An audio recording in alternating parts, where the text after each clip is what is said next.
Welcome everybody to our 9th digital network. Our focus today is on data and how we all need to develop our awareness and understanding of data.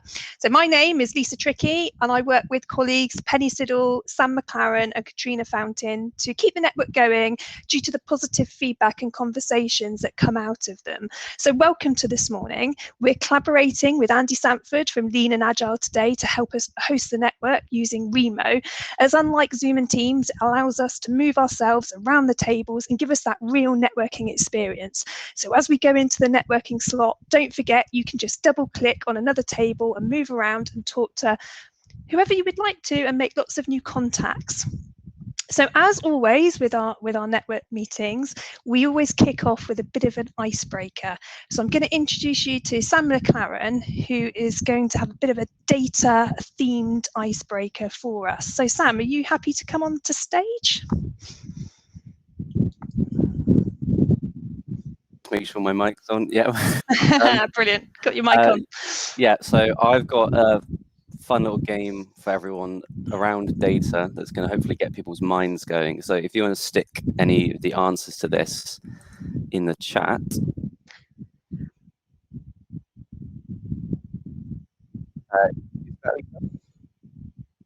Okay, I can see the scenes. I can see the screen, Sam.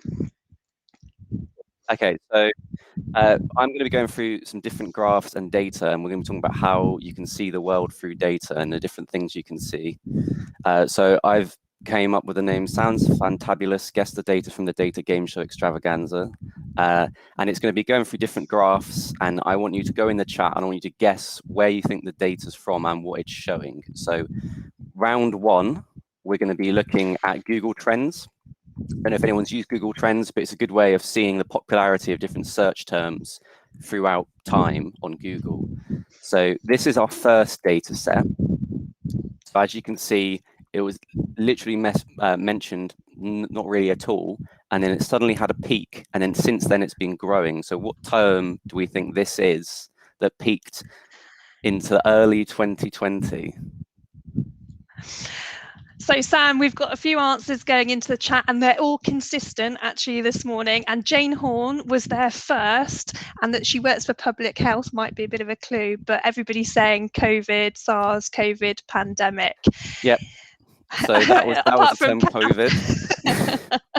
Kath is saying her stress levels, which actually could be related to COVID. Yeah, so. I guess that's all part of the same umbrella. Okay, so let's go to the next one. So the next one, we've got it kind of early 2000s, it was really strong, and then it's slowly been going down since then into the kind of 2020s, 2019s. What term do we think this is? This is quite an interesting one. So this is a little bit harder for people. So starting back in 2004, bit of a spike in 2009, and then dipping right down. So we've got a range of answers coming in, Sam, for this one that are a little bit different. We've got Debs is saying DVD, we've got banking crisis, MySpace, Apple iPhone, Facebook, recession, house prices. I think we have, I think there was one, it's disappeared up the chat now, that said,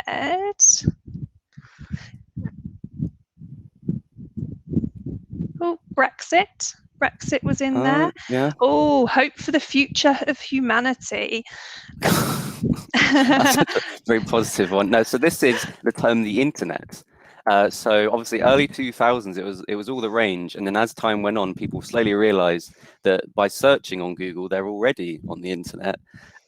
So obviously the knowledge of that has gone down, and the people Googling the internet has gone down as well. Okay, so the last one, this is a slightly harder one.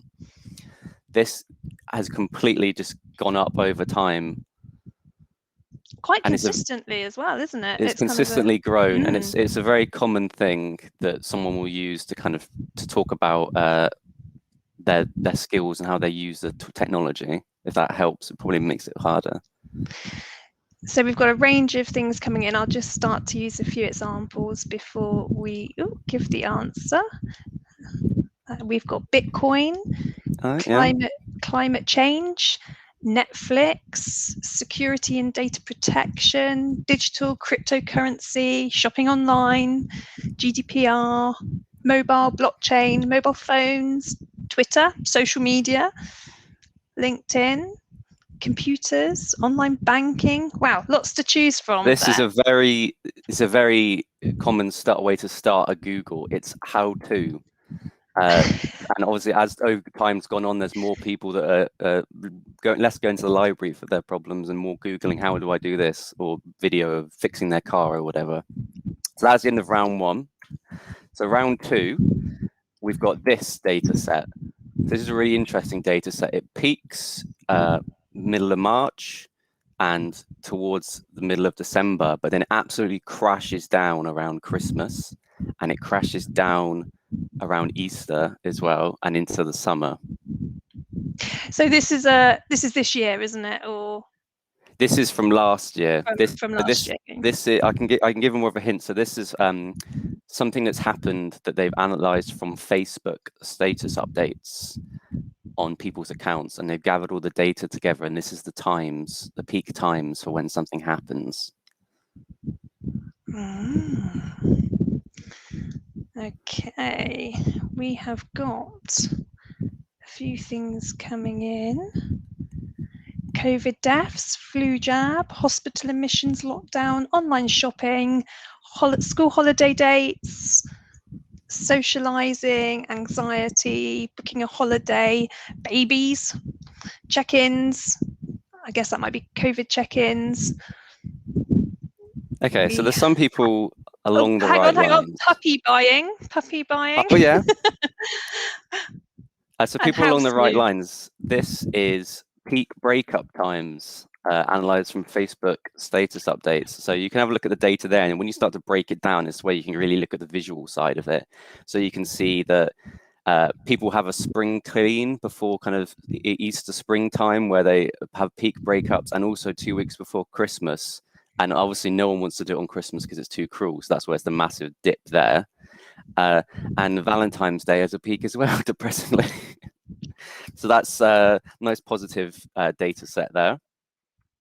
An interesting one. So this is a data set. It's not set out in a normal sort of graph, but the bigger kind of colors represent different things. So we've got it broken down into sight, touch, hearing, smell, and taste. What do you think that's representing with the colors?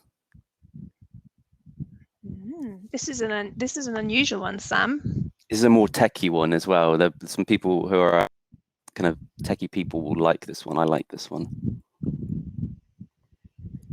Oh, we've got nothing coming in the chat. Is anybody wanting to have a go? Okay, this might be a bit harder one. I'll go for this one. Hang on a sec. Let's just give it a second, and then. Okay, we've got a couple coming in.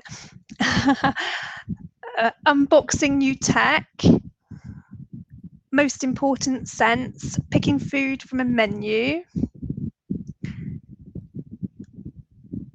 Tasting new tech, like that, Tim. Andy Murray after 4 sets on a hot day. So what this actually is, oh sorry, you go. Oh, I was just going to say, and what people rely on more, and Ella's just come in with online dating. It's not themed around the breakups, sadly. I didn't do a full theme around that. So this is actually the speed compared with internet and hardware speeds of our senses. So you hear about internet speeds being at 12 megabytes, 20 megabytes, and actually this is the different sensors. So your hearing and smell is 12.5 megabytes a second, and then it goes up like that. And it also has some different devices. So the speed of your taste is about the speed of like an old calculator, and whereas your touch is the same as a USB, and like your sight is the same as a kind of a computer network. So that's a slightly more techie way of representing that, but it's still quite interesting because you never really think about it in that way. No. Round 3, we've got this graph. So this is a financial graph of the money that someone has. Get on in the news at the moment. You've got a couple of people to choose from, but which one is it?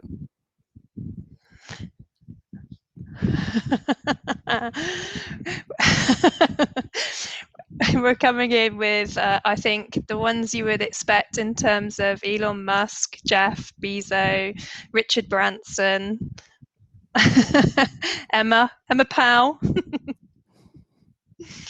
Yeah, so slightly more obvious one. So this is Jeff Bezos' net worth in 2019. An interesting way that I saw that someone did about representing the net worth that he has, maybe not after a space program, but so if you would put it in 10p's and it would stack all the way to the moon and back and again and again and again and again and again and again, and then another 10 more stacks. So that's an interesting way of representing data without necessarily having to look at a graph or something.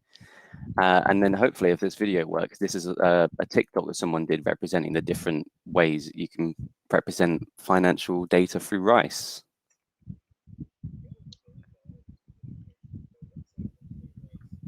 It's playing okay.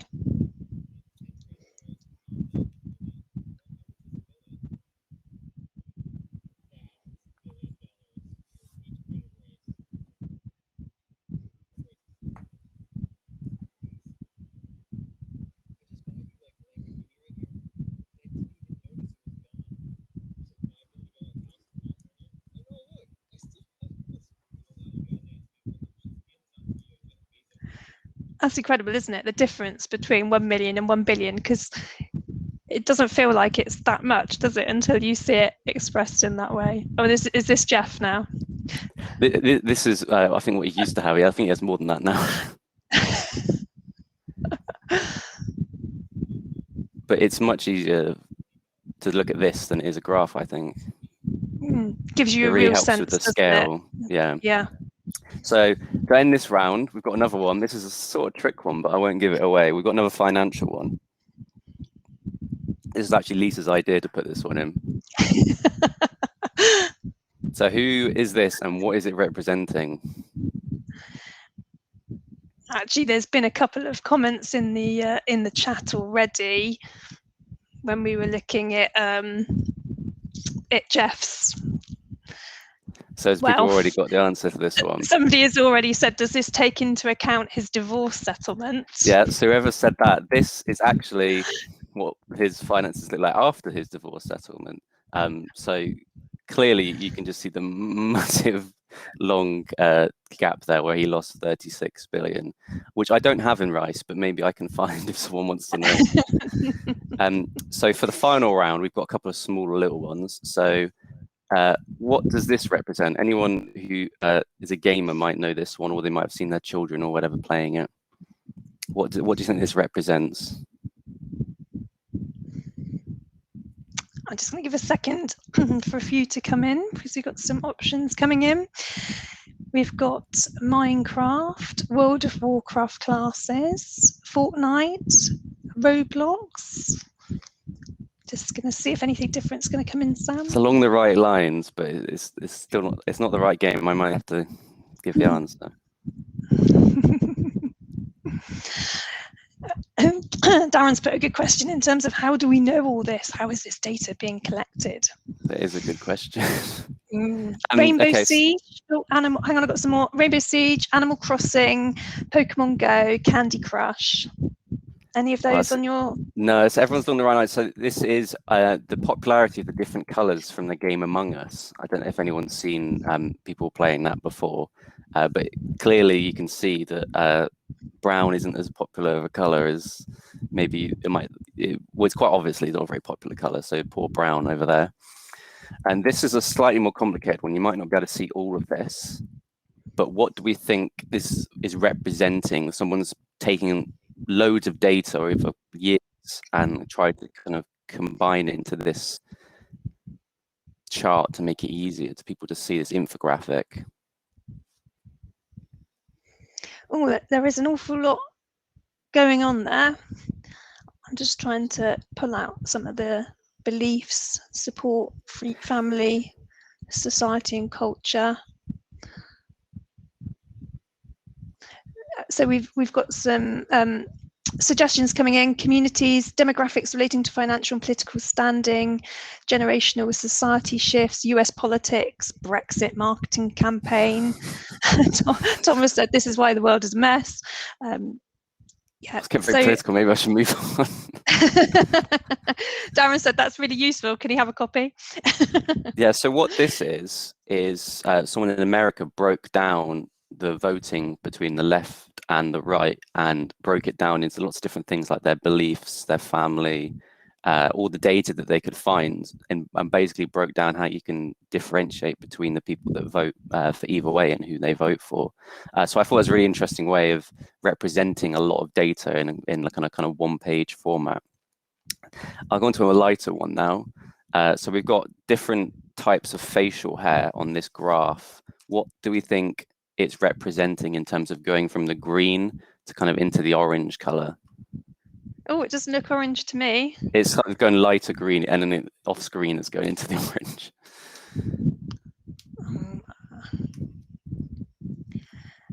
Fashion of beards over time, patriarchy, how trustworthy. Oh, see, someone's got it straight away. It's Age. how trustworthy different types of facial hair are. So the very trustworthy is the philosopher, the full beard, and the goatee, or plus mustache. And as we get into mildly trustworthy, you have the full mustache or the cop mustache, like Burt Reynolds, which I would think would be more trustworthy, but people have a thing against mustaches, apparently. This is start growing my beard, Sam. Yeah, that might be get a nice mustache going. So what do we think this represents? This is once if you can see the different symbols, it might be a bit more obvious. But it's got the numbers and then like the little blue bits next to it.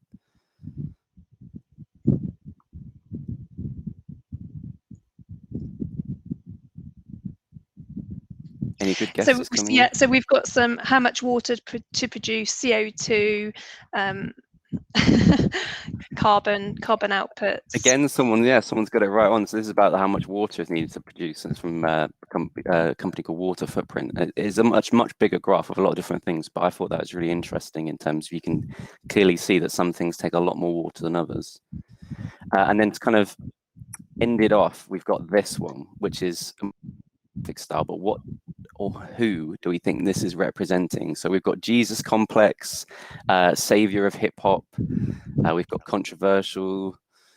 We've got lots of different things that they've said, and it's compiled for a lot of social media and things that they've said publicly. I think we've got a consistent view coming in here on this one, Sam, of Kanye West. Yeah, so this is inside the mind of Kanye West. So someone's compiled all these different phrases and outbursts and made a little infographic so you can see the data on there. So that's kind of the end of the little icebreaker. I hope you're all warmed up and maybe thinking about how you can present data more visually and kind of get how you can see things just through data without necessarily having some of the text to back it up. I will stop sharing now and pass back to Lisa. That's fantastic. Thank you, Sam. And I think it just demonstrates, doesn't it, how much data is out there about us. And I think that really nicely leads us into our next session. And I'm so excited about being able to welcome Mel Ross, who is a future-focused business mentor and coach, specialising in the field of leadership and digital transformation, but leading on the concept of helping businesses build data mindfulness. So I'm hoping Mel is there and able to switch on her camera and come on stage to talk to us about the importance of data mindfulness in the age that we live in now. Welcome, Mel. Thank you very much. That's brilliant. I love that. Oh my God, that was just brilliant. I can't tell you how many I got right versus how many I got. I'm going to go there. Data, authenticity and honesty. But I can just say to everybody, I'm super excited to be here today. So I'm going to share my screen to today's session. So my name is Mel Ross. Just on the bottom right hand side of the screen, you will see my QR code for LinkedIn. So please just feel free to connect with me on LinkedIn. But oh my goodness, what did I want to talk about today? Well, I just want to let you guys know I am on a mission to help people to rekindle their relationship with data and to become more data mindful, because data matters to all of us. And I wanted to, I know Sam's done an absolutely fantastic kind of icebreaker for us, but I just kind of ask you to slide here, and I'm just going to provoke you with a few things. So the first thing I want to ask everybody is, how have already today, how many of us have visited a website this morning, or you do something that somebody might have sent to you through, I don't know, Twitter or email or Instagram or whatever. So how many of us have clicked through onto something or visited a website this morning? Just pop it into chat. Yes. Sometimes I can't tell you how many. So Lisa, it would be really good if you can have a look at chat for me and just kind of come out with what we've got going on there. The key thing is that, you know, looking at websites, being on websites, Google searches, clicking on links and this, that and the other, it's a part of our ritual and our daily lives, isn't it? And that's not just professional, it's personal and vice versa. What I want to ask you is, how often are you conscious of what's happening when you do click or visit a website in terms of your data in the background? How conscious that? How consciously aware are you of what's happening to your data in the background and where it's going? And then the final thing I ask you all to think about is this. Based on those two first questions, how many of you, particularly when you're on a website, click onto the cookies to select which elements, which areas of data that you are happy and comfortable with that website monitoring and doing something with? So, you know, those are three questions for me that are really, really important questions that with when I start talking about data mindfulness with people and groups. Because one thing is so prevalent, isn't it, that when you start data, it's like this dude here on the screen. It's just like, oh my God, it is so big. Where do we even start? Interesting that if you look at the work of Anna Maria Mandalari, who is a lady that works in Imperial College here in London, and she's part of the systems analytics group, and looking at the analytics of what happens to data at the back end and where does it distribute, and actually all over the world. And she was interviewed by Carl Miller here as part of an article for the BBC. The link's there for you. Look at it, it's a really, really good article. And he's talking about this data doppelganger, right? So every time we do a click and a swipe and a like and all of this kind of stuff, all of that data in the background, it's not just going to that organization or to that, actually sometimes going as far and wide as up to 52 other organizations and third parties. What you can see here in this quote from Anna Maria, the manufacturer itself. And you know, there's a little bit in this quote, webcam, the webcam that sends data of some sort to up to 52 organizations, other than its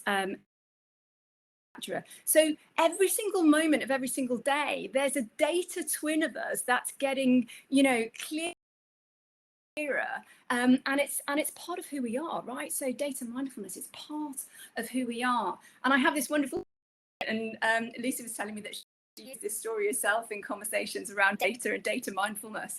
It's a story about and he's a data security and cybersecurity guy and entrepreneur, and he lives in Amsterdam. Story about one day he's walking down the street, and he's walking down the streets of Amsterdam, and he sees this Mini. First thing is, his eyesight gets drawn to the Mini because he's in Amsterdam. It's not a bike, right? So he looks at the Mini, but he carries Mini, and his eye lingers on the Mini because he noticed that there's some sign writing on it. So he wants to just innocently see what's written. And then, you know, he reads what, and then he carries on walking, and he goes home, and he, you know, logs onto his computer, and that's the day of work. And all of a sudden he is inundated with adverts for, do you want to buy a Mini? Do you want to buy a Mini? And if you knew this gentleman, this friend of mine, he's not a Mini bloke. He's a Porsche, he's an RS bloke. He is not a Mini bloke. And no disrespect to Mini people, because I love. But what it shows is it's not just the physical typing and the likes and the swipes, it's also the piece of data that is in the visual side of things as well, in terms of webcams and videos and street cameras and so on. So data is absolutely it is pervasive, it is part of our lives that we can't get away. It's only getting more and more pervasive. Not just the day, the week, the month, but as you can see here, the visual by Statista, by. So what you can see here is you can see the amount of data that's per minute of 2020. Now, my organization, my team, did a video only a few months back. At that point, just a few months back, if you can have a look on the right hand side, halfway down, you can see this icon and it says 52,008 is connected every second, and this is in 2020. Statistic that we were using up to a few months ago, and that said 44,000, so it's constantly increasing. See on the left hand side there, Google, that 21% share of all searches globally on. It's estimated that a trillion searches will be made by the end of this year. And putting that into a little context, I haven't got any rice, but another number, it's 6 million searches a day. Data, big data. And put it another way, if you're starting to think about that from a business perspective, 2.5 quintillion data were created in 2020. That's 90% more than ever before. And yes, guess what? It's growing. Now, the word quintillion actually had to be created. We had to create that word because there wasn't a word that existed to define that number of data. Now, for those of you that are in the world of business, that might be working in the area of data, we are all trying to understand how we can data and master data. Because of all of this data that's happening around us, we've got emerging coming in with the Internet of Things, and so we're connecting technologies, and as we connect, that means we can create this flow and this circuit of data. So this of data around us. So we've got things like machine learning that gets touted, intelligence, deep learning, DD. That stands for data decision making. If you Google, it'll come up with loads of different models and frameworks. Gobbledygook, MDM, master data management, and data and analytics, and all in the middle of that. What are we really doing from a human perspective? The most important things that we're doing is looking at literacy. But I question, is that enough? All happening, it's so confusing. So for me, there is something different. There is something that we are doing to as a base before we even think about all of these other things, and it's rekindling our relationship with data as humans. So a deeper and healthier way of thinking about humans. And that's what I mean by data mindfulness.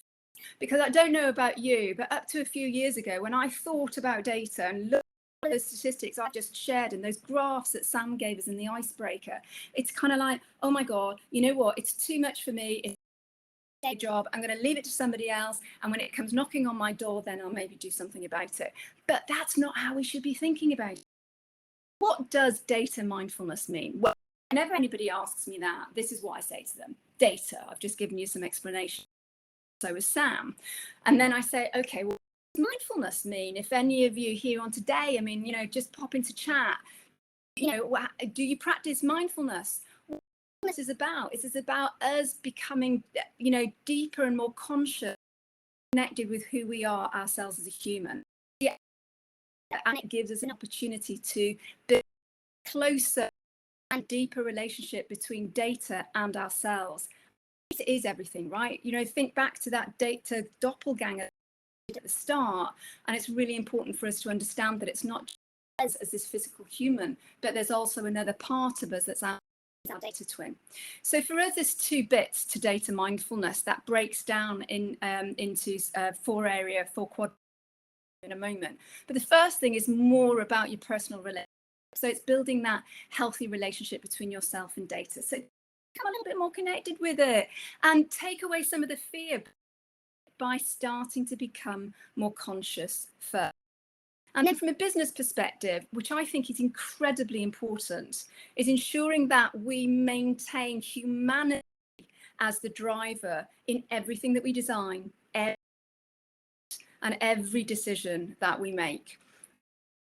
Things down into 4 quadrants and areas.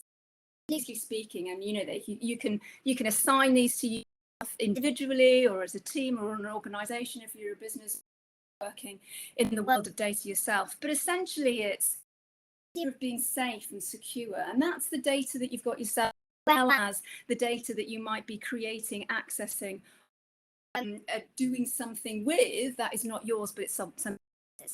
And then of course we've got decision making, and why to harness the absolute wonderful power it can bring to business, which I think is brilliant. There is also, so decision making and the human are really important to me. You can have quantitative data, which is the zeros and the ones and the yeses and the and the structured data, but there's also a sense of quality that we should be adding to it. Even if you are a finance manager, today's session, there's still an uplift of value if you can put some behavioral, human, qualitative data inside that quantitative data that you're so used to as a finance officer. And even beyond that, also what's called intuitive decision making. Now, Reed Hastings, Netflix, those of you that know Netflix, I'm an app. Oh my goodness, I can't tell you. But there's a lovely quote from him. Just read you a quote from him. What he says is, we at Netflix, we always start with the data. Call is always the gut. We informed intuition. Data is everything, and everything is data. So whilst we're starting to control data in terms of all of that wonderful latent power that we might already have in the organization or out there in terms of connecting tech, we still need to bring that human. Of course, brings me to the final bit, which is ethics, and making sure that we're questioning the data that we're collecting, that we question why we're doing that, and is it really. So our personal, how can we build our relationship with data, start on this journey of data mindfulness? Well, what we do is we say, just start with consciousness, right? So, you know, start tiny within the tiny, and it might just be something as just becoming aware just for 30 seconds or a minute a day. What we've got here is what you can see is what we call the data flow chart, and just what we share with people so that we can help people start to become a little bit more conscious of how data flows through their. Because if you can start getting more connected with data then it will help you then in terms of data literacy and in the design and creation and decision making. So that's what I've got in terms of the flow of data through your life, the access that you have access to through email that send to you, you know, why, what do you do with it, what you do with it in terms of amending it, how you share it, who do you share it on, how do you pass it on to other people, how are we storing it, do we ever really delete data even possible, and of course permission rights, which we alluded to at the start. So just to kind of bring things close, because this is a heck of a whistle stop tour for you all, the idea of data mindfulness. But those of you that are in business and thinking about how to bring data mindfulness into your decision making, I've popped 5 on the slide that you can start to do. So the first one is really in a provocation. If you think that no one can know everything, what Sam has shown you and what I've shared, no one can really know enough to make the best decision anymore. There's just too much out there, right? The human brain can't cope with it, we can't access it. So how can you maybe start to think more collectively in terms of decisions that you have made on your own? And then the second one is, closely linked to that one, is thinking, instead of what's the answer, going to the solution, thinking a little bit more experimentally. So thinking B to this, as opposed to what is the right answer. And the third one is balancing your data types. you are kind of thinking about decisions, if it's just quality that you're being presented with maybe in a meeting, qualitative data that we can add to this, we can get a more holistic and more humane view of before we make a decision. Also thinking about that Netflix quote that I mentioned earlier, is this a time where intuitive decision might work? And a lot of the time intuitive decision making is pertinent when it might be very few in terms of what we're trying to do, or there's a high degree of complexity or uncertainty in terms of a decision. And of course, what I would say, if you're thinking about choosing your life partner, please do your gut. And the fourth one is date, time. So data and time, the relationship between the two. A lot of us, if you think about the decisions that you make, you might realize that most of the data you use to make a decision is probably from the past. It's that stuff of, that's what we did then, those are the results we did last week, last year, or that's the stuff that they there, it worked for them, therefore it does for us. So that's historic. But what we want to do is we want to start to bring in the idea of real-time data and also predictive and trend in probably future data. And finally, which again I kind of alluded to earlier on, and this is super important, it comes in the fourth quadrant of ethics, is looking always to the human side of data. So when everybody else and they're saying, can we do that, and how much data can we collect, and look at that we can design and create, why don't you be the person that says, should we? Really important. And those of you that are thinking about how you can actually bring to your own personal life, I've got 4 little things, little tips to share with you. The first one for me, I call the hashtag bother to click. So that I post to you all at the beginning of today's session, which is the website that you go to, and do you go to the, it's really, really important for us to build the tiny habit of click on those cookies, seeing which day you are happy with that particular website, doing something on monitoring. Really important for us to take ownership of that, which is what this is all about. And also becoming a flow of data in your life. Just do it for, maybe just spend 1 minute, just put a timer on your mobile phone, and for 1 minute, what data flowed through my day today? How did I manage that? What was my relationship with it? It's an incredibly important thing. I've alluded, data is everything. Everything is data. So our language, right? We communicate with people. Our narrative is also data. More so now than ever before, when we're trying to a new reality, that positive intention in the way that we engage with our colleagues and our teams and our is super important. Don't say yes and. So thinking about positive intention with our narrative. Finally, close your loops. This is a tiny wee can have an amazing effect for the people that you engage with and you converse with. And all I mean by this is, if you ask for something from someone, say you've asked for a piece of information from someone, a report or a link, and they send you that link or they send you that report on an email or through Teams and chat, don't just leave them hanging. Go back and say, thank you. Brilliant. Thanks, Lisa. That's great. Close these tiny little conversations, the hundreds and thousands over weeks and months of conversations that you're having, because that allows it to you to know that everything's okay and it's done, it's over, and they can move on. It's a really, really powerful little closing the loops of the micro conversations that we're having. Now, some of you might be thinking, hang on a minute, Mel, and ethics and humanity and all of that stuff. Whoa. Are you, we're trying to get away from much intuition, too much gut, too much bias in our decisions. We want to be more data driven. And you're right. And I'm not saying that it's polarized from one to the other. What I'm saying is for us to understand what harmony look like between these two things. Not necessarily because balance gives an impression of 50-50, and I don't think that's real. Harmony of why, what you're doing, who is going to be impacted from it, and harmonious about those things.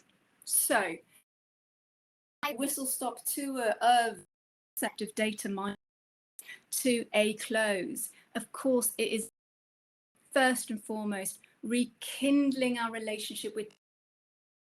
What I mean by that is the way our world as humans is through, and it's been like that since time immemorial, since of humanity. As you can see here, 45,000 years ago, arguably the earliest cave painting. We have, as human beings, been creating and using and sharing data. We've had a relationship with it since so many years back, since the beginning of humanity. All that's happened is that we've from that because of the explosion of tech, digital age. It's just time to reconnect and to rekindle. So all I wanted to do today was to really just bring out two very, very simple kind of provocations. How can you yourself have a relationship with data? And that might be at a personal level, so a healthy relationship between yourself or data, or be in the work that you're doing back in the office, in the projects and programs, or in the work and the you know, maybe the that you're designing, or the customers that you're engaging with, ensuring that remains the driver of what you're designing, of what you're doing, and the decisions that you are. And that is a little provocation for two. So I'm hoping that Lisa is going to come back, and I'd love to see whether we've got any questions. Lisa knows that I talk 10 to the dozen. I can talk faster than your average Irish man. So that was a message that was fantastic. There's this in the chat, Mel, that I think you're going to love. Andy has said he coaches people to use the full body yes. If your head, heart and gut don't all agree you should do it, then don't do it. I thought that goes so well, doesn't it, with what you were saying. Absolutely brilliant.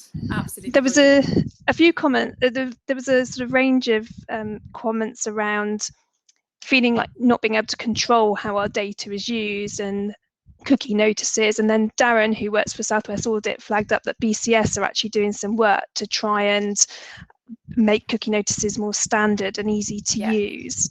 So that would be really good. But wow, I can't believe that last year there was 90% more data generated than ever before. It's just, that's crazy, isn't it? It's huge. Madness.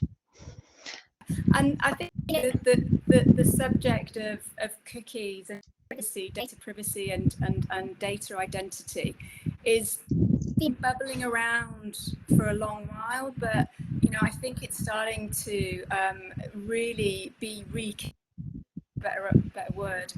There's a groundswell, even this morning, and I think, you know, yet again, because I was doing some Googling session, all of a sudden I got an advert saying, oh, look at this data literacy, data identity research. That's actually talking about how in the UK there are some conversations now about what's the next thing post-cookie. And we actually think about what's beyond the notices in terms of websites, and how can that serve brands as well as. The other thing that you talked about in your presentation in the kind of 5 bullet points was around moving to that kind of predictive model and using data to predict. And somebody in the chat talked about using AI to aid decision making. And we get a whole other dynamic coming in, don't we, when we start to introduce artificial intelligence and thinking about ethics from that perspective as well. Yeah.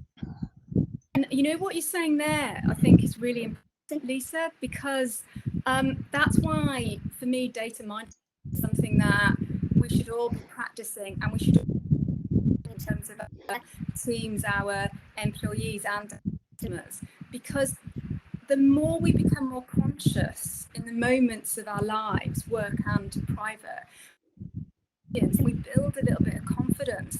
And things like artificial intelligence that might today go, it's another kind of, oh, I can't even think about it, I'm not a techie. You start to kind of lean in and you go, well, just find out what it is, and just with that baseline awareness and consciousness first.